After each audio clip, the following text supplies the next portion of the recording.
folks, welcome back to the physics course. Pada pertemuan sebelumnya kita sudah membahas mengenai bagaimana penggunaan alat ukur, bagaimana cara mengukur yang benar, dan bagaimana cara melaporkan hasil pengukuran dengan benar. Kita tahu kalau misalnya kita mengukur panjang, maka selain hasil pengukuran, kita juga harus plus minuskan dengan nilai ketidakpastian. Nilai ketidakpastian ini sebenarnya memberikan informasi kepada kita mengenai berapa besar kemungkinan kesalahan yang terjadi pada saat kita melakukan kegiatan atau proses mengukur. Ketika kita membahas mengenai ketidakpastian dari suatu pengukuran, uncertainties, ada dua hal yang harus kalian pahami. Yang pertama adalah ketidakpastian mutlak atau KPM. Nilai KPM ini berhubungan dengan alat ukur yang digunakan. Karena nilai KPM bisa kita dapat dengan mengalihkan skala terkecil dari alat ukur dengan 0,5. Itu adalah nilai KPM. Nanti kita akan belajar apa sih sebenarnya hubungan KPM dengan pengukuran, atau informasi apa yang kita dapat kalau misalnya kita mengetahui nilai KPM dari suatu pengukuran. Informasi kedua yang harus kalian ketahui terkait dengan ketidakpastian adalah ketidakpastian relatif atau KPR. Nilai KPR bisa didapatkan dengan menggunakan formula delta X atau KPM bahagi dengan X atau hasil pengukuran dikalikan dengan 100%. Jadi nilai KPR ini bisa didapat dengan membagikan delta X per X, atau kalau mau dilaporkan dalam bentuk persentase, kamu cukup kalikan dengan 100%. The question is, kalau kita tahu nilai KPR dari pengukuran, terus informasi apa yang kita bisa dapat? Dari penjelasan saya sebelumnya, kalian bisa menyimpulkan untuk mendapatkan nilai KPM, faktor yang menentukan hanya skala terkecil alat ukurnya saja. Just the tools. Tapi saat kita membahas mengenai ketidakpastian relatif, tidak hanya dipengaruhi oleh alat ukurnya saja, tetapi hasil pengukuran.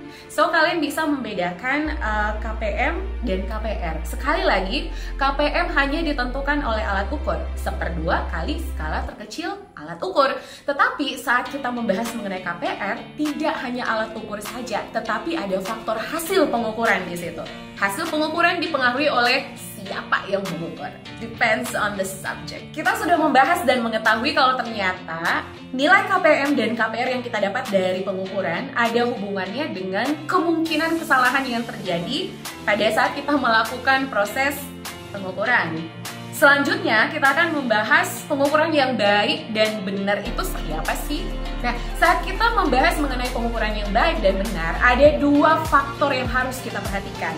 Yang pertama, ketelitian, dan yang kedua, ketepatan. What is ketelitian dan ketepatan, or accuracy and precision? Berikut adalah contoh tembakan dari dart to the dartboard, di mana tembakan ini bisa dikategorikan dalam kelompok tembakan yang accurate dan presisi at the same time.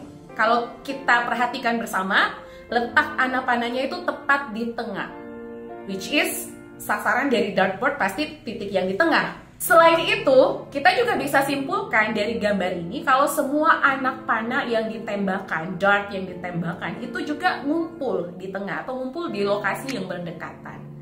Nah, karena anak panahnya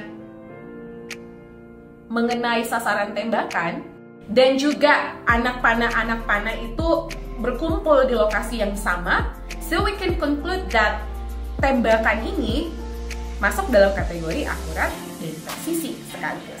Selanjutnya gambar yang kedua. Nah, dari gambar yang kedua ini kalau kita perhatikan, ada anak panah yang mengenai sasaran dari dartboard bagian tengahnya. Kemudian yang kedua juga bisa kita simpulkan letak atau posisi dari anak panah tidak berkumpul di satu lokasi yang sama, nyebar-nyebar. Artinya tidak semua mengenai sasaran. Hasil tembakan ini bisa dikategorikan pada tembakan yang akurat tapi tidak presisi. Next to the third picture. Nah, untuk gambar yang ketiga, kalau bisa kita lihat, semua anak panah itu relatif ngumpul di lokasi yang sama. Akan tetapi, lokasinya bukan di bagian tengah. Nah, tembakan jenis ini bisa dikategorikan pada tembakan jenis presisi, tembakannya tepat, tapi tidak teliti. And last but not least, as you can see in the fourth picture, letak dari anak panahnya itu nyebar di mana-mana dan satu pun dari anak panah itu tidak mengenai sasaran tembak. Nah, untuk tembakan ini dikategorikan pada tembakan yang tidak presisi dan juga tidak akurat, nggak teliti dan nggak tepat. Dengan demikian kita bisa simpulkan ketelitian adalah tingkat kesesuaian atau dekatnya suatu hasil pengukuran terhadap nilai yang sebenarnya, sedang ketepatan adalah tingkat kesamaan di dalam sekelompok pengukuran atau sejumlah instrumen. Dalam hal ini, nilai ketepatan akan ditentukan oleh alat ukur yang kamu gunakan, sedangkan nilai ketelitian itu ditentukan oleh hasil pengukuran. Faktor siapa yang membaca, siapa yang mengukur. Nah, kalau kita mau kaitkan dengan konsep KPM dan KPR yang sudah kita bahas sebelumnya, ingat, KPM itu ditentukan oleh alat ukur, sekali lagi 1/2 kali skala terkecil. Nah, kalau kita mau kaitkan dengan ketepatan dan ketelitian, nilai KPM akan memberikan informasi mengenai nilai ketepatan dari pengukuran. Dalam hal ini ada hubungan antara KPM dan ketepatan. Semakin kecil nilai KPM, maka nilai ketepatan pengukuran akan semakin besar. Nah, kalau kita komparasi nih, jangka sorong dan mikrometer sekrup. Jangka sorong memiliki nilai ketidakpastian mutlak 1/2 kali skala terkecil 0,05 mm. Sedangkan kalau nilai mikrometer sekrup, nilai KPM mikrometer sekrup 0,005 mm. Kita bisa lihat kalau nilai KPM dari mikrometer sekrup itu lebih kecil dari nilai KPM si jangka sorong. Dengan demikian kita bisa membuat kesimpulan kalau kita menggunakan mikrometer sekrup saat melakukan pengukuran, hasilnya pasti akan lebih tepat. Can you imagine kalau kita mengukur menggunakan mistar yang skala terkecilnya 1 mm? Mana lebih tepat? Nah, lain halnya dengan KPR. KPR itu tidak hanya ditentukan oleh delta X, tapi X juga hasil pengukuran. Siapa yang mengukur?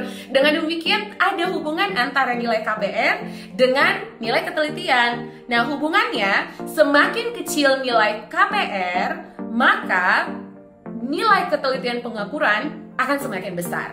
So, artinya begini, kalau saya ingin pengukuran yang bagus, saya harus memastikan menggunakan alat ukur yang tepat agar nilai KPM-nya kecil, supaya nilai ketepatan pengukuran besar, dan juga saya harus betul-betul memastikan ketidakpastian relatif saat saya melakukan pengukuran itu kecil, supaya nilai ketelitian pengukuran saya besar. Nah, selanjutnya saya berikan contoh. Di sini ada hasil pengukuran dengan menggunakan, of course, mikrometer sekrup dan jangka sorong. Kalian bisa lihat nilai delta X-nya. Pertanyaan saya, mana pengukuran yang lebih tepat? Nah, untuk menjawab pertanyaan ini, kamu langsung cek saja nilai delta X-nya. Pada pengukuran 1, delta X-nya 0,005. Sedangkan pada pengukuran 2, nilai delta X-nya adalah 0,05. It means nilai KPM pengukuran 1 lebih kecil dari nilai KPM pengukuran 2. Dengan demikian, kita bisa simpulkan bahwa pengukuran 1 lebih tepat dari pengukuran 2. How about this one? Nah, di sini kita bisa lihat ada dua hasil pengukuran arus listrik dengan dua alat ukur yang berbeda. Kenapa saya katakan alat ukur yang berbeda? Kamu bisa cek. Delta I kedua hasil pengukuran itu berbeda. Delta I sekali lagi 1/2 kali skala terkecil.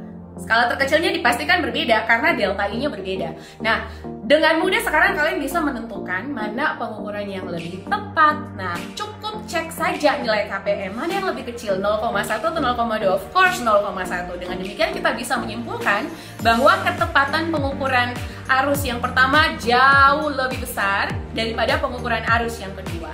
Kenapa? Karena nilai KPM-nya jauh lebih kecil. Contoh selanjutnya, nah di sini saya punya dua hasil pengukuran arus listrik dengan menggunakan, what do you think, alat yang sama atau alat yang berbeda? Tentu saja alat yang sama karena nilai delta I kedua pengukuran sama, ya, 0,05 untuk pengukuran 1 dan 0,05 untuk pengukuran 2. Hanya saja hasil pengukurannya berbeda, yang satu 10, yang satu lagi 20. Nah, pertanyaan saya, mana yang lebih teliti? Pengukuran 1 atau pengukuran 2? So, back to the concept, untuk melihat nilai ketelitian, kita cek dulu nilai KPR. Do the math, kita akan dapat nilai KPR dari pengukuran 1, 0,5%. Sedangkan nilai KPR untuk pengukuran 2, 0,25%. Dengan demikian kita bisa menyimpulkan nilai KPR pengukuran 1 lebih besar dari nilai KPR pengukuran 2.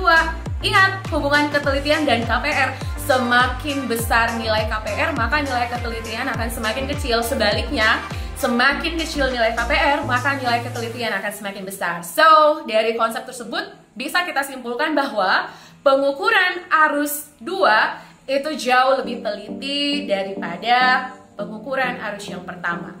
So, dari kesimpulan tersebut ternyata untuk alat ukur tertentu itu ada range atau batasan maksimal untuk mengukur suatu benda. Dia hanya bisa betul-betul teliti jika dia mengukur pada range tersebut. Lebih besar atau lebih kecil dari range tersebut, ketelitiannya belum tentu bisa dipastikan. So, message dari video ini adalah kamu harus pahami benar alat ukur yang kamu gunakan, terus penggunaannya untuk apa. Jangka sorong dan mikrometer sekrup itu sama-sama alat untuk mengukur besaran panjang, tetapi ada range objek yang bisa diukur dan bisa menghasilkan pengukuran yang betul-betul tepat dan teliti. Demikian informasi mengenai nilai ketidakpastian mutlak, ketidakpastian relatif, ketelitian, dan ketepatan dalam pengukuran. See you in the next class.